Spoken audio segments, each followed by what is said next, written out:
Olá, boa noite. Boa noite para você, seja bem-vindo ao Rede TV News. Subiu para 9 o número de mortos por causa da forte chuva em Minas Gerais. 91 cidades decretaram situação de emergência e mais de 5 mil pessoas estão desalojadas ou desabrigadas. E na Grande BH, a previsão de novos temporais nos próximos dias ainda preocupa autoridades e moradores. A chuva forte que caiu no município de Dionísio hoje pela manhã, no Vale do Rio Doce, deixou a estrada alagada. Este ônibus ficou ilhado. Galera, e a água está aumentando. Na cidade de Pavão, a rodovia MG 105 está parcialmente interditada após a pista ser levada pela enxurrada. Tome cuidado porque há um grande risco de rompimento. Moradores de São Domingos do Prata também registraram a inundação que tomou conta da cidade no fim de semana. Uma casa desabou e 8 famílias foram levadas para abrigos. Em Governador Valadares, no leste de Minas, um homem de 48 anos morreu enquanto dormia, atingido por um muro de arrimo que desabou sobre a casa dele.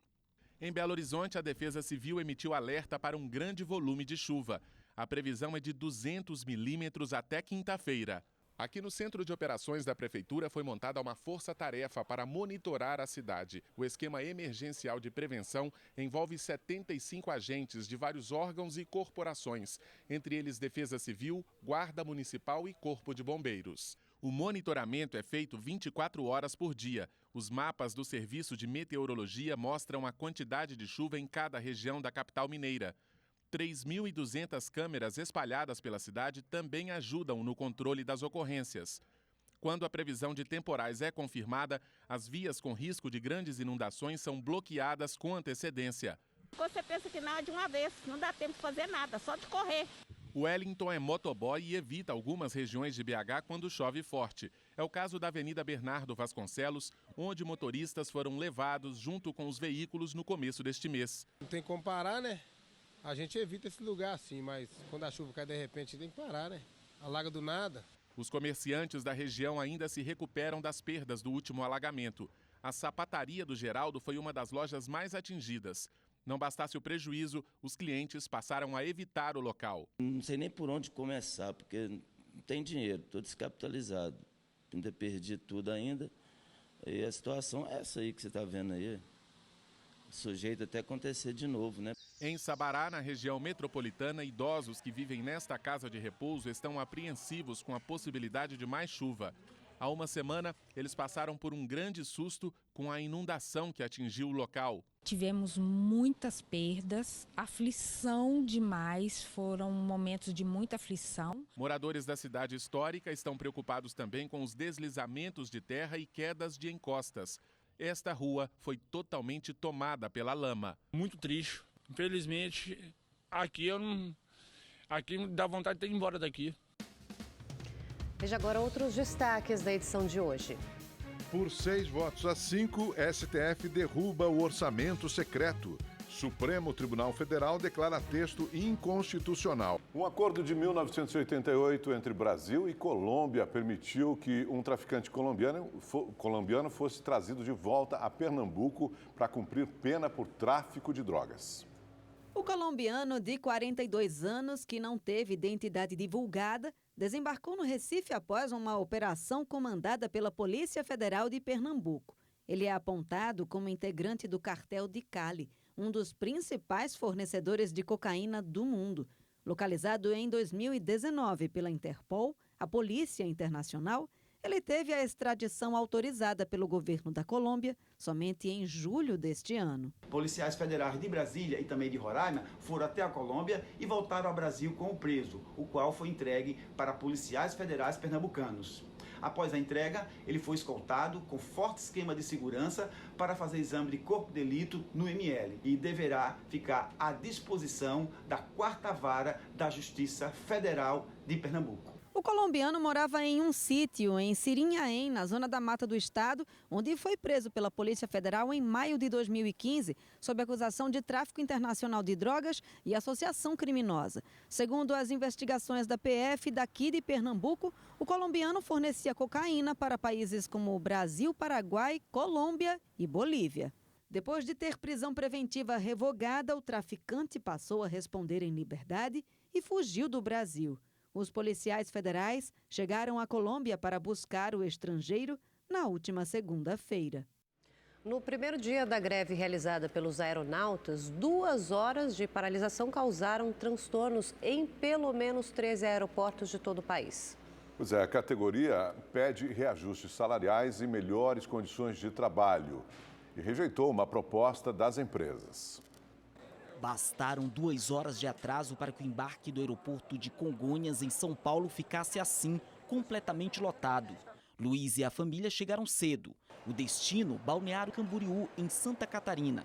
O voo estava marcado para as 10 horas da manhã, mas foi remanejado para as 4h05 da tarde. Prejudicou que a gente tinha um passeio marcado lá, tinha hospedagem, mudou, perdemos um dia de viagem, um dia de passeio com os nossos filhos.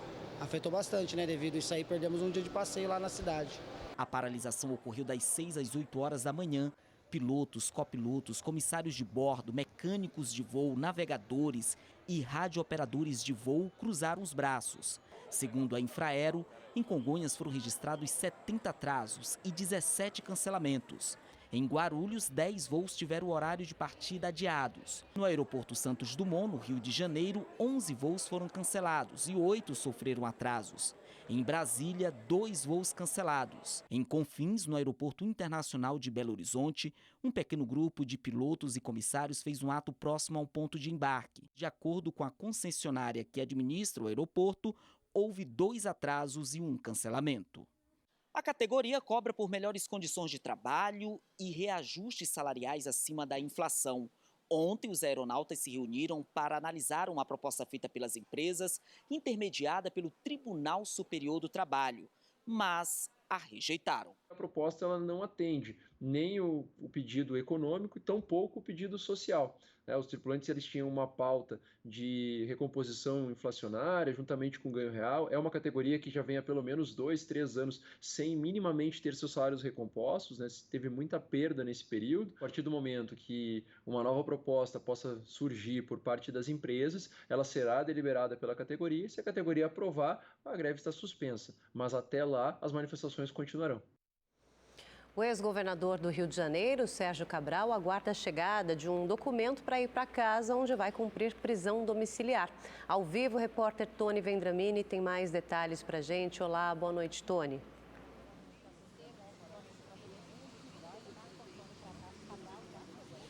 Boa noite, Érica. Boa noite, Augusto. Boa noite a todos que nos acompanham. Pois é, antes, só para dar um panorama daqui, o Batalhão Especial Prisional da Polícia Militar, que é onde o Sérgio Cabral está preso, fica em uma das avenidas mais movimentadas aqui de Niterói, na região metropolitana do Rio. Então, a todo momento passam aqui motoristas, pedestres, protestando contra a soltura de Cabral.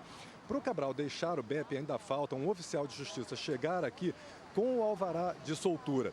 Esse documento foi expedido hoje à tarde pela juíza Gabriela Hart, da 13ª Vara Federal de Curitiba. No documento, a magistrada determina também que Cabral arque com os custos da tornozeleira eletrônica que usará em tempo integral. O ex-governador do Rio vai ter que cumprir prisão domiciliar, apesar da revogação da prisão preventiva, porque tem condenações em outros processos da Lava Jato do Rio. Ele vai ficar em um imóvel em Copacabana, na Zona Sul, com vista para o mar. Não vai poder deixar o apartamento e nem receber visitas que não sejam familiares ou advogados. E também não vai poder mudar de endereço sem autorização da Justiça. A revogação da prisão foi decidida na sexta-feira pela segunda turma do Supremo Tribunal Federal, por 3-2. O ministro Gilmar Mendes, que deu o voto decisivo, considerou o tempo de prisão preventiva excessivo e afirmou também que configurava até mesmo um cumprimento antecipado da pena. Aqui em Niterói, hoje à tarde, o advogado de Cabral conversou com os jornalistas e disse que não acredita que o ex-governador volte para a prisão, mesmo que aconteça uma nova decisão desfavorável em outro processo. Vamos ouvi-lo. Eu acho que a decisão do Supremo Tribunal Federal, ela afasta qualquer tipo de especulação relacionada à prisão. Porque se o Supremo reconheceu que esta prisão que subsistia, ela não tinha mais necessidade, contemporaneidade, e ela era excessiva por conta do prazo, qualquer outro tipo de prisão que invocar algum desses requisitos, ela vai vir a ser revogada também. Porque o Supremo Tribunal Federal, não obstante ter decidido um caso de Curitiba, ele deu um entendimento que pode se aplicar a qualquer outro tipo de processo que o ex-governador responda.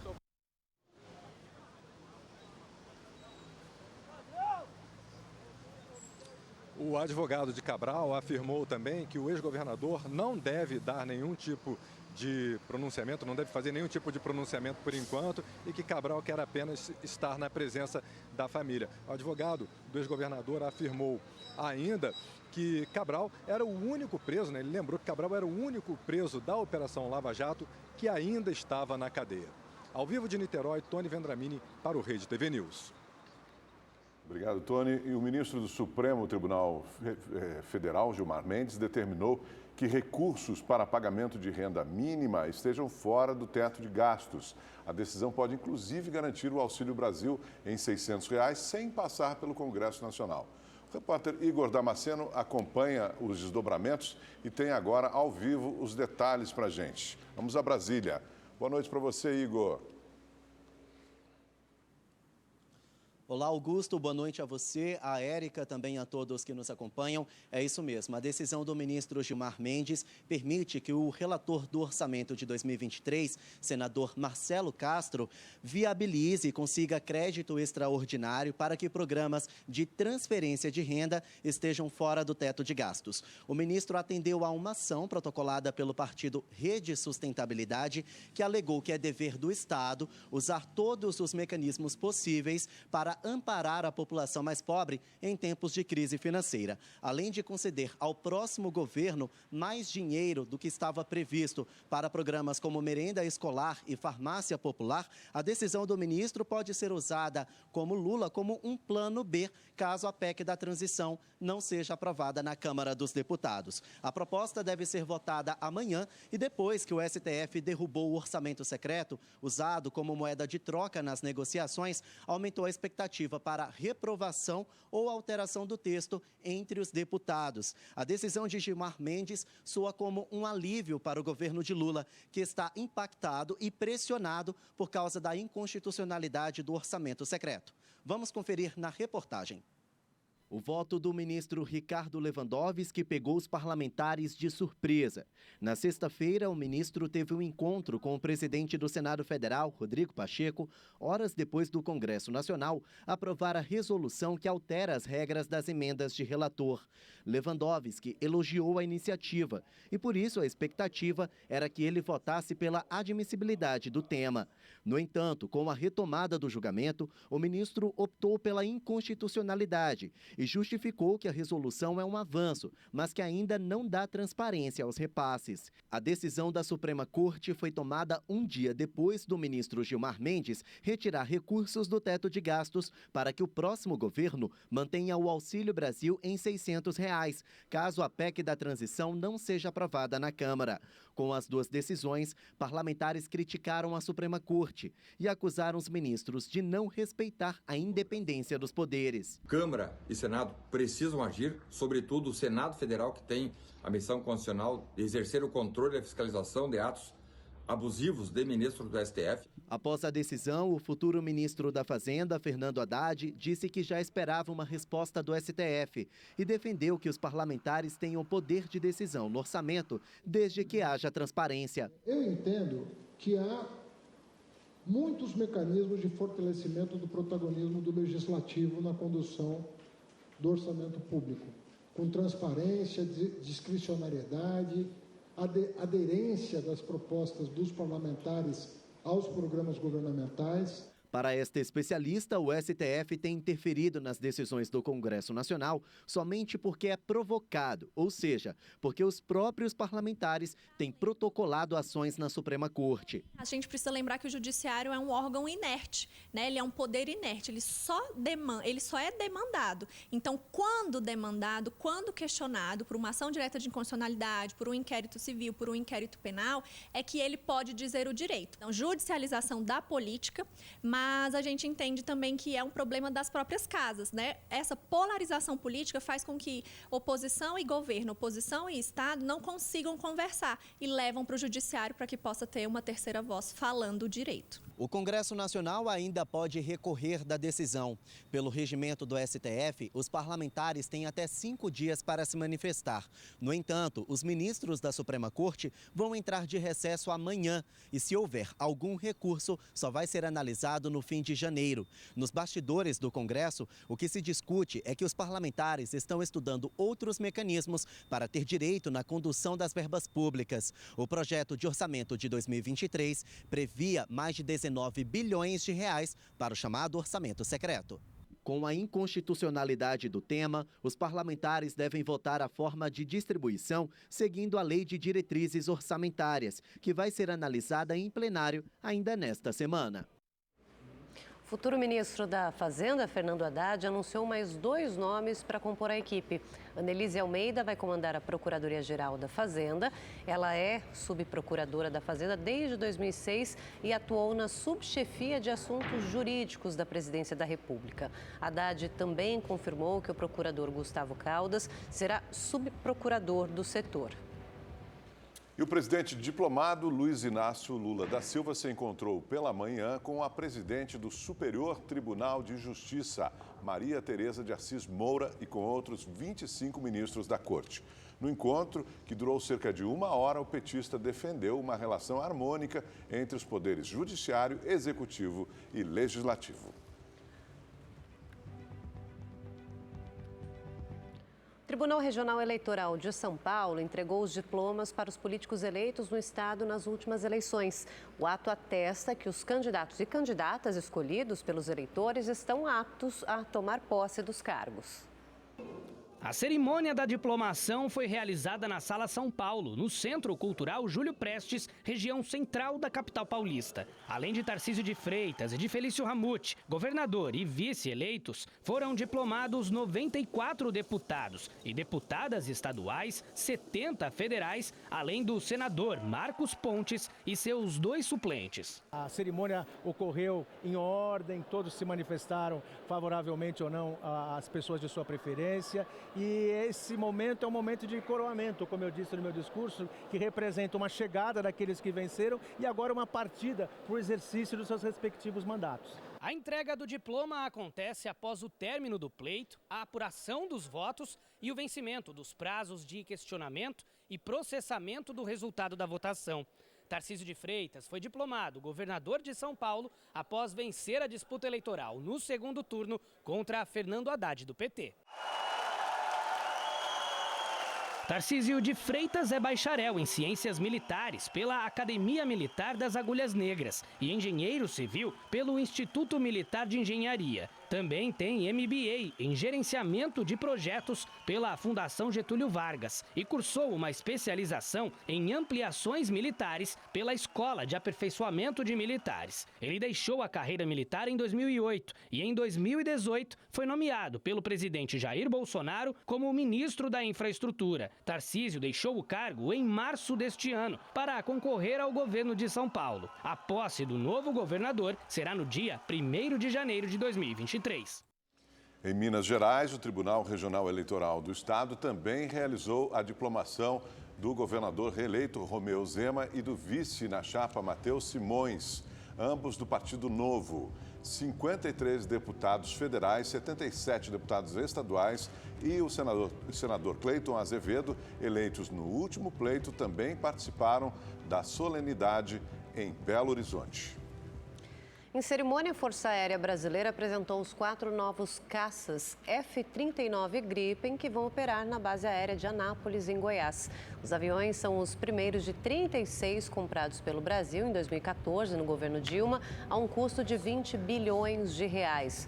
Os F-35 são um dos aviões militares mais modernos do mundo. Eles chegam a atingir, para se ter uma ideia, cerca de 2.400 km por hora e voam a mais de 16 mil metros de altitude. O contrato com a empresa sueca Saab prevê compartilhamento de tecnologia. Os outros caças têm previsão de entrega para 2027. Está prevista para amanhã a decolagem de um foguete sul-coreano no centro de lançamento de Alcântara. O lançamento é o primeiro no Brasil, dentro de um acordo feito com algumas companhias aeroespaciais para usar a base no Maranhão. O projeto tem parceria com a Força Aérea Brasileira e a Agência Espacial Brasileira. O espírito natalino chegou aos hospitais de Recife. Os doutores da alegria se juntaram para animar as crianças que estão internadas em unidades públicas. Quem conta mais dessa história emocionante é a repórter Caroline Fernandes. A chegada do Deus Menino voltou a ser celebrada de maneira especial. Tudo sob a condução desses adoráveis palhacinhos, os doutores da alegria.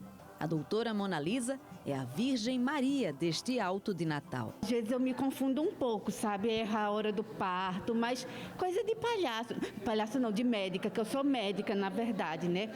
Eu costumo atender as grávidas que estão com miolo mole, com caspa no joelho. Mas hoje eu tô grávida. Olha que linda, que barrigona, gente.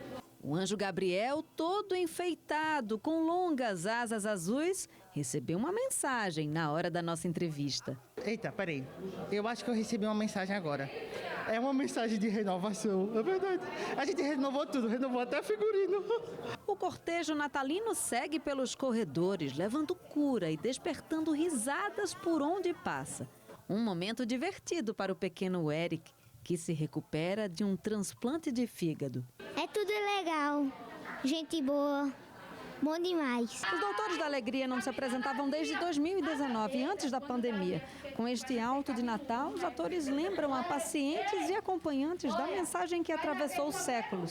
É preciso ter fé e esperança, ainda que em tempos difíceis. É uma alegria poder, depois de 2 anos de pandemia, da nossa ausência no hospital no primeiro momento, aos poucos voltando presencialmente, poder agora vir com o elenco completo, fazer o nosso cortejo e trazer para aqui para o hospital, para as crianças, um Natal que está acontecendo, essa energia linda lá fora, renovar as esperanças, renovar a fé na vida e celebrar com muita brincadeira e palhaçada.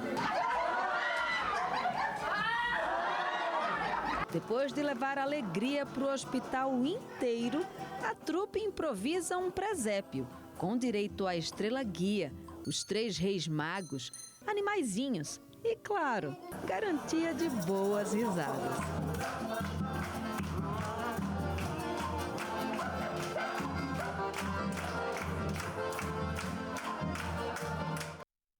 Rede TV News desta segunda fica por aqui. Uma excelente noite para você. Boa noite para você, até amanhã.